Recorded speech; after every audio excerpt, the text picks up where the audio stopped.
All right, today we're going to peek under the hood at two tiny but absolutely crucial pieces of hardware that stop our digital world from collapsing into total chaos. We're talking about the MMU and the MPU. You can think of them as the unsung guardians of your computer's memory, and we're about to break down exactly what they do. So, have you ever stopped to think about how your computer or your phone can juggle a web browser, a game, your email, and a music app all at the same time without them just crashing into each other? I mean, it really does seem like magic, but it's not. It's the result of some very clever and very strict management. Because, without a manager, you would have a total memory free-for-all. Just imagine every single program grabbing whatever piece of your computer's memory it wants. Your game could accidentally write over that spreadsheet you forgot to save. A buggy app could reach into the operating system's private space and just crash the entire machine.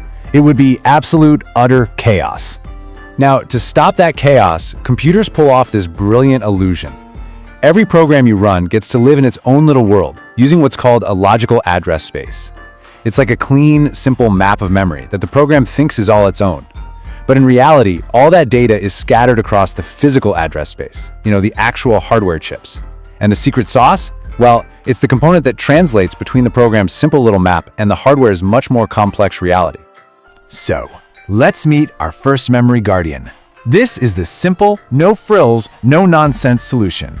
I want you to think of it like a bouncer at a club. Its one and only job is to check the list and make sure everybody stays in their designated area. This is the MPU. The MPU, or Memory Protection Unit, is a total specialist. Its entire job is right there in the name, memory protection. That's it. It doesn't get involved in managing complicated tasks or translating addresses. It just enforces the rules, plain and simple. And that specialization is what makes it so powerful. Because the MPU has just one job, the hardware itself is way less complex, it's cheaper to make, and it adds almost zero performance overhead. It's the perfect, super efficient solution when all you need to do is keep programs in their own lanes and make sure everything stays stable. But what if you need more than just a bouncer? What if you're running a 5-star hotel with hundreds of guests and they all have different needs and requests? For that, you need a concierge, and that's where the MMU comes in. The MMU, or Memory Management Unit, is the full-service concierge. It does everything the MPU does, it still does memory protection, but it also manages these really sophisticated virtual memory systems. And most importantly, it's the one that performs that crucial translation we talked about, from a program's virtual address to the hardware's physical address. And this right here is the key takeaway. The MMU is both a guard and a translator. It's the piece of hardware that allows a modern operating system to give every single application its own private, protected bubble of memory, a really neat trick that works even when there isn't enough physical memory to go around. Okay, let's make this real. So how does this translation thing actually work? Well, imagine a program says, hey, I need to access memory spot 100. Simple enough, right? The MMU intercepts that request. It looks at a special base register, and let's just say that register has the number 10,000 stored in it. It then simply adds the program's request to that base value, so 10,000 plus 100, and bam, the request is instantly and silently rerouted to the real physical address, 10,100. The program has absolutely no idea this just happened behind the scenes. It's an elegant and incredibly powerful trick. All right, so we've met our bouncer, the MPU, and our full-service concierge, the MMU. Now let's put them side by side so we can really see the differences nice and clear. Before we dive into a detailed chart, this is the main thing. Seriously, if you only remember one thing from this whole explainer, make it this. The MPU is a protection specialist. The MMU is a general manager that handles both protection and the much more complex job of memory management. So this table really lays it all out, doesn't it?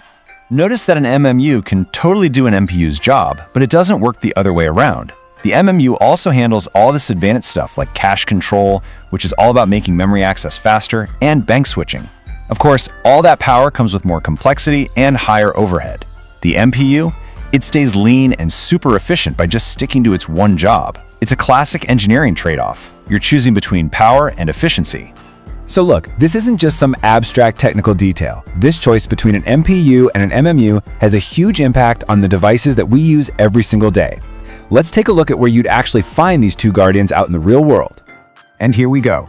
Big, complex operating systems that need to run tons of different apps. We're talking Windows, Android, Linux. They absolutely depend on an MMU. They literally couldn't function without one.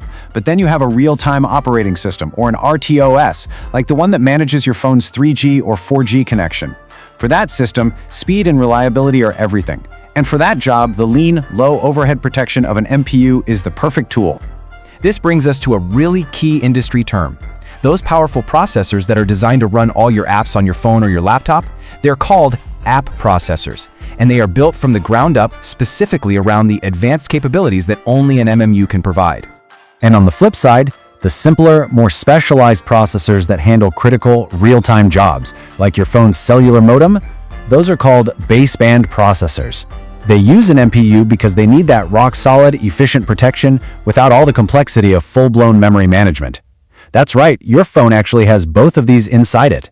So when you boil it all down, the choice between an MMU and an MPU isn't about which one is better. It's about picking the right tool for the right job.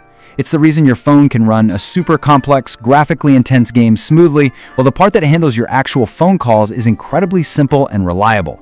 It's all about a fundamental design decision that balances the power of a full management unit against the speed and efficiency of a dedicated protection unit. And this leaves us with a really interesting question to think about for the future. You know, our simple devices, our smartwatches, our thermostats, even our cars, they're all getting way more complex and running more and more software every single year. So where do we draw the line? At what point does a device become too complex for a simple bouncer? And when does it require a full-time concierge to manage its memory? That's a huge challenge that engineers are grappling with right now.